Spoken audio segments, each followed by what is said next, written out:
गर्मी हुँदो रहेछ है छोप्न पनि कसरी छोप्न। हेलो हेलो गाइस, धानको बिउ राख्न लागेको ढाँडे खोलाको पुछार कल्चे खेत भन्ने ठाउँमा। यहाँ हेर्नु गाइस, धानको बिउ राख्दैछु। धान पनि जिटेन। हेर्नु गाइस, जिटेन धानको बिउ राख्दैछु गाइस।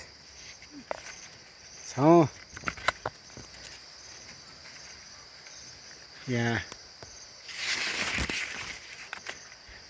मेरो बुढी पनि छ, यी काँक्रो लिएर आइछ।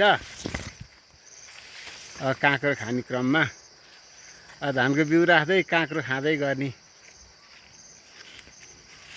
हेर छोरो पनि छ यी यतातिर यसो खन्दैछ। धानको बिउ चाहिँ आजबाट राख्यो।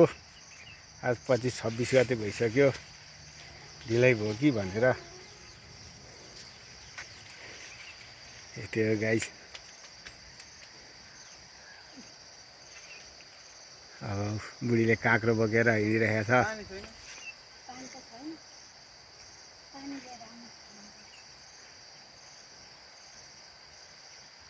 हेर्नु गाइस, काँक्रो।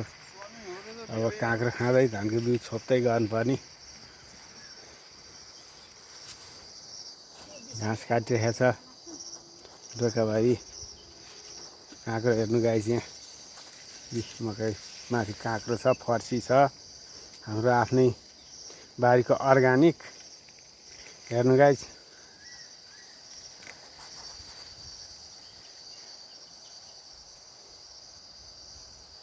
पारी हेऱ्यो भने त्यस्तो भिड छ, कस्तो रमाइलो।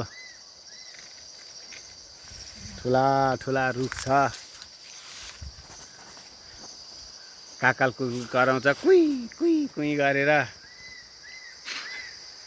रमाइलो छ गाइज। यस्तै हो किसानको जिन्दगी, यस्तै रहेछ। यस्तै हो गाइज।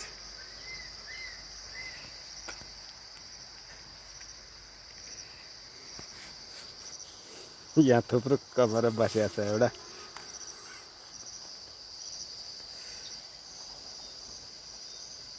छोपा छोपा।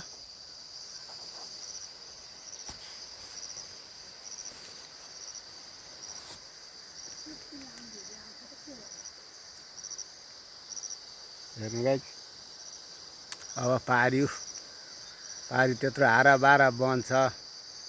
तल ब्रह्माणी खोलो छ। हेर्नु गाइस,